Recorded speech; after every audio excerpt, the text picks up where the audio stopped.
তিস্তা পারের আরো খবর জানাতে রংপুর থেকে যুক্ত হয়েছেন সহকর্মী নজরুল ইসলাম। নজরুল, পানি তো নামতে শুরু করেছে, তো নিচু এলাকায় যে পানিবন্দী ছিল সেটার আসলে কতটা উন্নতি হয়েছে অবস্থার?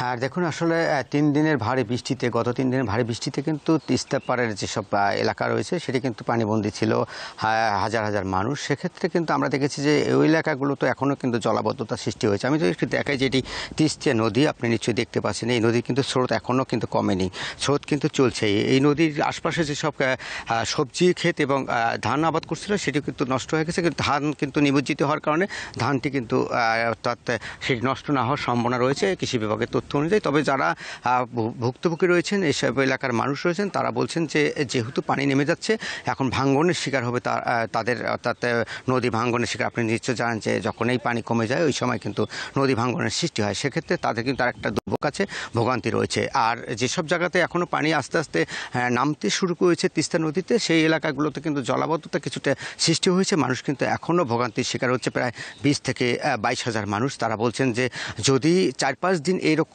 আকাশ ভালো থাকে কিংবা রোদ থাকে, তাই সেক্ষেত্রে তাদের জলাবদ্ধতা সৃষ্টি থেকে দূর হবে এবং তাদের ভোগান্তি থেকে দূর হবে, সেটি বলছেন। তবে এখন পর্যন্ত আমরা যেটা দেখেছি যে রংপুরের কিন্তু কাউনিয়া, গঙ্গাচড়া, পীরগাছার যেসব এলাকা রয়েছে সেই সব এলাকাতে মানুষগুলো কিন্তু তারা ভোগান্তির শিকার হচ্ছেন এবং দুর্ভোগের শিকার হচ্ছেন। অনেক রাস্তাঘাট কিন্তু অর্থাৎ পানির নিচে তলিয়ে যাওয়ার পরে কিন্তু সেটা ভেঙে গেছে।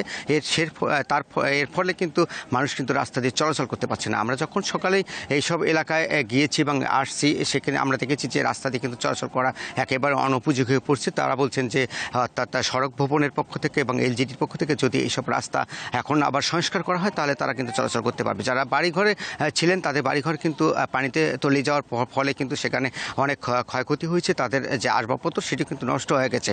সেক্ষেত্রে কিন্তু তাদের যে পরামর্শ রয়েছে যে এই এলাকায় যে সব ক্ষতিগ্রস্ত পাশে প্রধানকে দাঁড়ানো এবং ইউপি চেয়ারম্যান এবং ইউপি সদস্য যারা আছেন তারা যদি পাশে তাহলে তাদের কিছুটা হলে ভোগান্তি হবে। এটি আসলে ছিল তিস্তাপার থেকে সর্বশেষ সংবাদ। রংপুর থেকে সর্বশেষ পরিস্থিতি নিয়ে জানাচ্ছিলেন সহকর্মী নজরুল ইসলাম।